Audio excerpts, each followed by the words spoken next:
Hello and welcome to the Reading Reflection assignment for the National Trends in Educational Leadership course. This is on behalf of Takeisha Albertie, Linda Garcia, and Joel Maresh.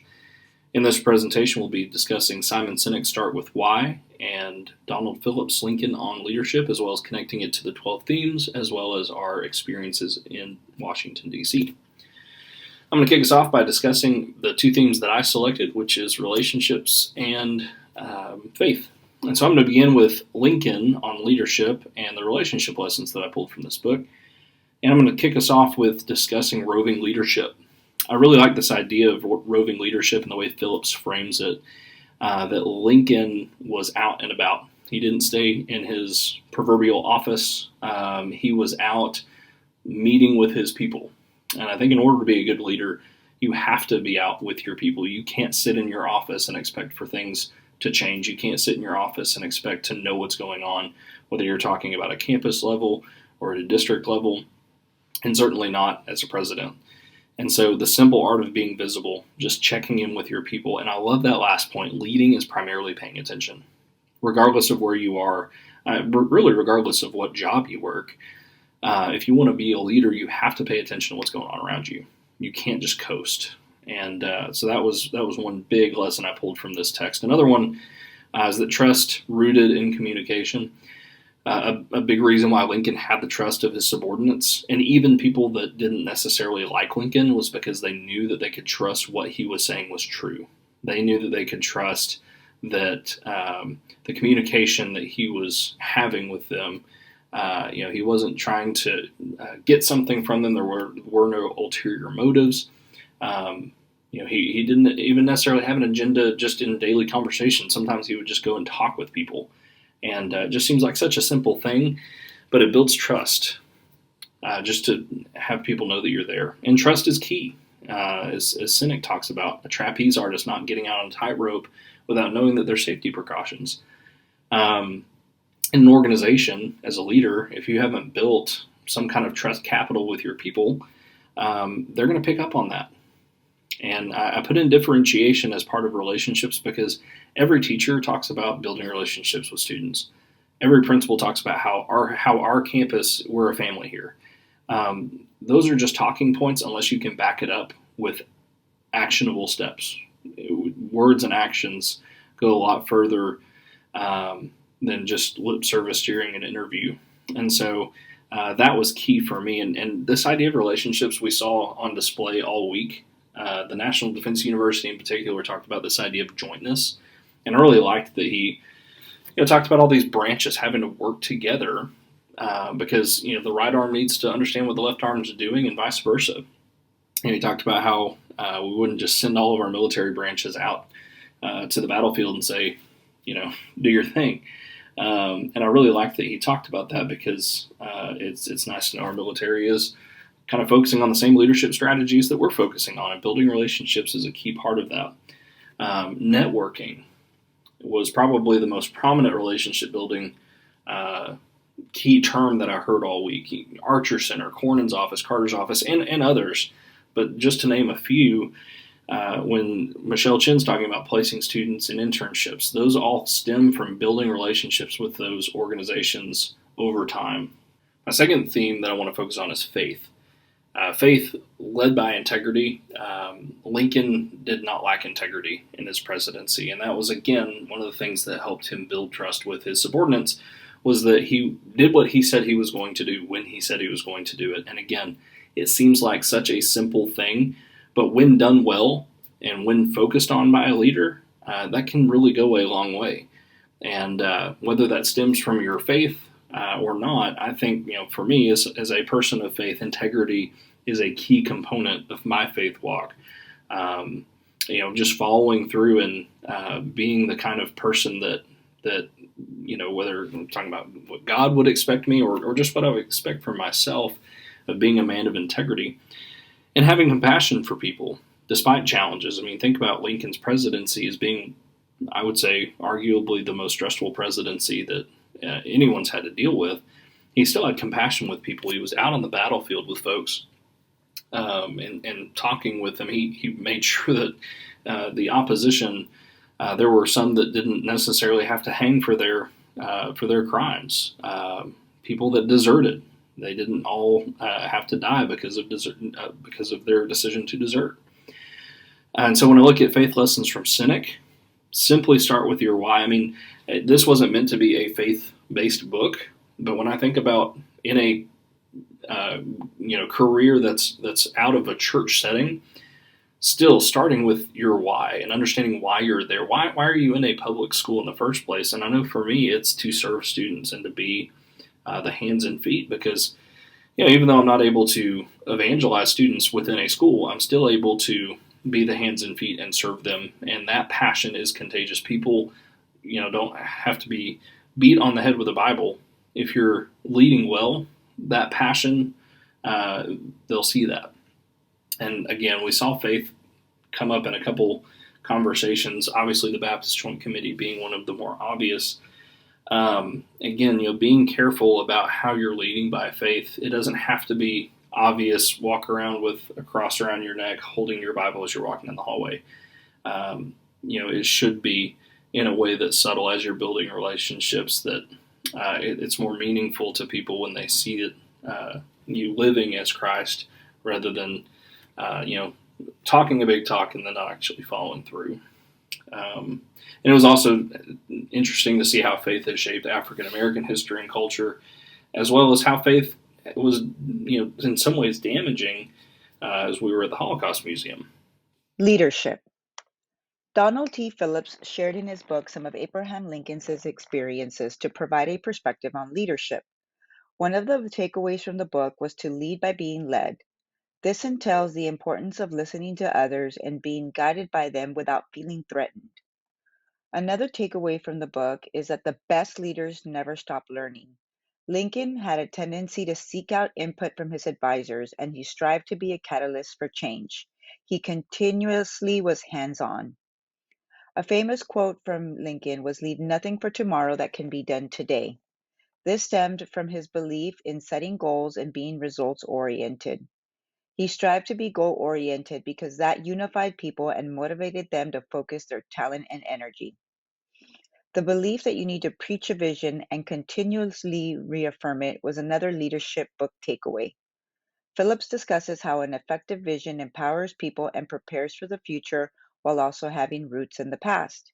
He goes on to elaborate how Lincoln preached a vision through his speeches, writings, and conversations, and at that time he shared a clear, concise statement of the direction of the nation and the justification of the Union's drastic action in the Civil War. In a nutshell, Lincoln had a strong sense of why. Simon Sinek claims that when a leader leads with their why, the push button activates. Martin Luther King Jr. is cited by him as a shining example of a person who led with their why. King attracted a sizable number of followers who advanced the group's overall objective because his message of equality was clear, emotionally captivating, and favorably influential. As a result of research on outstanding individuals and organizations, Sinek developed the Golden Circle, a straightforward three-step technique that any business can adopt to build a devoted following and launch their own movement. Three concentric circles labeled why, how, and what make up the visual illustration of this strategy. The word why is written in the model's central circle, how comes next in the circle outward, and finally, what is written on the outer circle. Think, act, and communicate while concentrating on these three areas can arise in success, according to Sinek. When visiting Washington, D.C., we were able to hear from an organization, Baptist Joint Committee, who had a strong sense of why and who were working on action and did so through effective communication. Decision making. It can be defined as the action or process of making decisions, especially important ones. Important decisions take place in leadership roles and have variations. In his book, Phillips discusses how Abraham Lincoln created a dynamic environment by being decisive in the manner that he set goals, aligned them to a vision to accomplish a mission. Lincoln was a hands-on leader and utilized his experience as a means to help his decision-making process. This entailed an understanding of all of the facts that were involved and often obtaining information himself by venturing into the field. He was a person who would assure himself that any action taken was consistent with his administrative and policy objectives. They needed to align to the why. The why is the reason leaders do what they do. It reflects their motivation to launch a movement that works toward a common objective to create a better future. However, in order for people to connect to what leaders do, there needs to be clarity in their why. Individuals won't connect to a fuzzy why, and as leaders, you need to be clearly decisive. When it comes to decisions, sometimes it's best to just go with your gut. Sinek discusses gut decisions but focuses on the fact that these decisions don't originate in your gut, but more so in your limbic brain. When a decision feels right, we have a hard time explaining why we did what we did because the part of the brain that controls decision making doesn't control language, so we rationalize. Sinek shared that when you force people to make decisions with only the rational part of their brain, they inevitably end up overthinking it. He goes on to elaborate that when it comes to making decisions, it boils down to degrees of certainty. He quotes Colin Powell when he said, I can make a decision with 30% of the information. Anything more than 80% is too much. There is always a level at which we trust ourselves or those around us to guide us and don't always feel we need all the facts and figures. When visiting Senator Cornyn's and Representative Carter's office, we observed similar occurrences when we met with their staff members. These staff members embodied an understanding of their leader's why and made it a point to be able to communicate the what's of their work because they were part of the team that were executing the hows. They had a sense of their leader's decision-making process and learned to clearly communicate the why of the work on behalf of their leader, utilizing it to a certain degree. For my portion of this project, I'm going to be focusing on change in perspective. First, we're going to look at Abraham Lincoln's leadership philosophies. I did identify several points from his book. However, I'm going to only focus in on a few due to the different time restraints. He delegated responsibility and authority and empowered his subordinates to act on their own. Ultimately, as a leader, you know that things are going to be constantly changing. And as things constantly change, you cannot be the person to facilitate all things. So you have to know that you have to delegate some of that responsibility and authority to those who are working alongside of you. Invariably, an organization takes on a personality of its top leader, providing that individual is in touch with the members of the organization. So if you have a mission and a vision that's stated within your organization, you, as a leader, the things that you do should embody that mission and vision. And ultimately, your followers will take on that same personality. However, if you're not in touch with that mission and vision of your organization, then your followers are going to be looking at you, questioning your actions, questioning, your intentions for that organization, and that organization is not going to thrive. And so, that inevitably you have to be willing to make sure that you are facilitating that process, but yet going back to the initial principle, making sure that you have individuals in place to ensure that that process is going. And by general law, life and limb must be protected, yet often a limb must be amputated to save a life, but a life is never wisely given to save a limb. For me, the reason why I kind of correlated that to change is the fact that, even though, things are going to happen as time transpires, you're going to have your mission, your vision, and sometimes you're going to have to change things, the processes, in order to maintain that mission and vision. However, there are going to be people within your organization who don't necessarily believe that things need to change in order to continue to fulfill that mission and vision of your organization. And unfortunately, sometimes those individuals are going to have to go. That goes back to the whole idea of, we're going to grow together, or ultimately, some people are going to just have to go. Scenic kind of reinforces this idea, and one of the things I pulled was how can we have 2020 foresight? It kind of made me think about the idea of an action after action review. Ultimately, as you go through and you make decisions and those decisions are, implemented, or those processes are implemented, and you have an outcome, you should be reviewing those outcomes. And if the outcome wasn't what you intended, you should be going back to fix those processes so that the same mistake is not made again. And that's ultimately how you have 2020 foresight. And so that inevitably the things that need to be changed can be changed so that the results yielded are the desired outcome. Some key things I took away from Lincoln's leadership qualities: listening, facilitating, and teaching, and reinforcing ideas. Ultimately, as a leader, you have to be willing to listen. You have to be able to take in, that feedback. Even sometimes when, it might be some criticisms, you have to be willing to listen and implement, change based upon the perspectives of others. Facilitating the process that you set in place. Teaching, you're going to have teachable moments, and you need to be able to have those conversations with your people as needed to make sure that the values that you all have set forth as an organization are reinforced. I think about even, the different organizations that we went to, the ideas, the philosophy, the mission and vision of each one of those organizations, you knew it. And ultimately, the things that they did, the processes they put in place, they reinforced those values. There was no question as to what their perspective was on certain issues. Ultimately, that a house divided against itself cannot stand. There's conflict is inevitable. That everybody's not going to always agree, but how you handle it is what's going to inevitably affect your ability of the organization to advance. And so you have to be cognizant of that.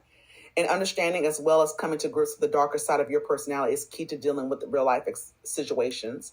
So ultimately, knowing which, you lack as a leader, and, some of your downfalls, and being able to take ownership for that, and realizing that sometimes that may affect how you deal with things. And so ultimately, if I know I'm lacking in one area, I'm going to make sure that I employ somebody who has that particular area, down pat, so that ultimately as a unit, we can be, successful together.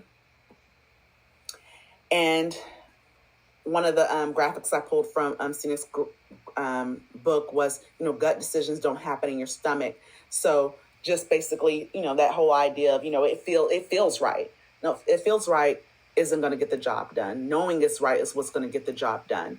And so that's one of the things that I think was difficult for me, on our trip to DC is, I heard a lot of different organizations, stating, what they believe should be transpiring. But ultimately, there's an inability to make those things happen because the state has their a certain sense of autonomy. And so that autonomy is preventing us as a nation of getting things that we know need to get done. And it's just kind of limiting our progress, to me personally, as the nation we should be in regards to educating our students. As we wrap up this project, I'll say just the connections that were made between both texts, as well as seeing these leadership lessons play out, was a pretty phenomenal experience. As it mentioned here, both books create an opportunity to see leadership through different lenses, unique lenses.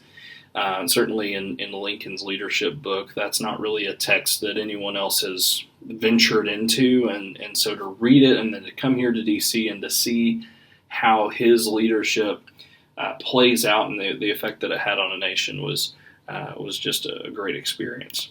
Here are our references as well, and we thank you for your time.